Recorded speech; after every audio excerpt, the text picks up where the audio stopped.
Well, we have the numbers just in from New South Wales as well, and that run of declining numbers for hospital and ICU admissions has come to an end. So we've seen a bit of a spike today in hospital and ICU admissions. Another 24 deaths, sadly. The good news in these figures today is 15,000 positive tests. Now, that is significantly down over the last couple of days, and we hope to see that continuing that way. Of course, we keep a close eye on the numbers. One day doesn't mean it's all in reverse. We need to look at a trend. We'll be doing that all week. Victoria and New South Wales have presented a united back-to-school plan, and that was presented yesterday. The plans are identical. Live now to Kenny Heatley in Sydney. Kenny, how will test results from students be reported?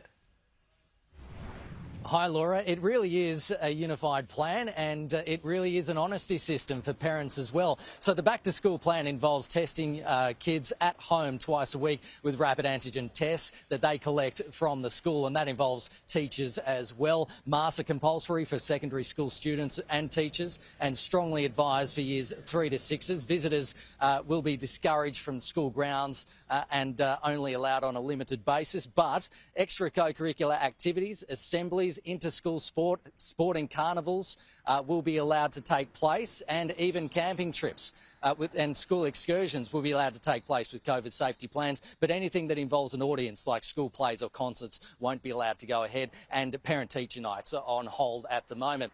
And according to the New South Wales Education Minister Sarah Mitchell, schools will stay open. They'll be closed as a last resort, and remote learning will be used as a last resort. We're really trying to align school settings much better with community settings and minimise that disruption to students, which is why we've taken the new approach to start the school year, which I think is important because it really means that school closures will be very much a last resort. So they're doing away with contact tracing in schools. Now, if a child returns a negative rapid antigen test result, they don't have to do anything. If it's positive, they need to report it through Service New South Wales app, just like anyone else in the community would, and let their school know. It's also up to the school to let parents know that there has been cases in school or in the classrooms, so parents can be more vigilant. And in terms of what to do if your child has symptoms, here's more from the Chief Health Officer, Dr. Kerry Chan. So please do not send your child to school if they have symptoms. Instead, get them tested, and even if they've got a negative test on that first day, please keep them home and do a repeat test, and only send them back if there's an alternate diagnosis. So for instance, if they've got hay fever and you're clear that that's the cause.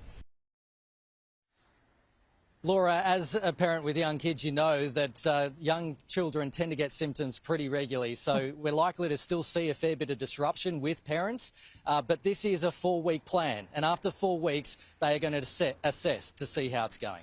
Yep, they always seem to be snotty, so it's always good to be vigilant. Kenny, thanks so much.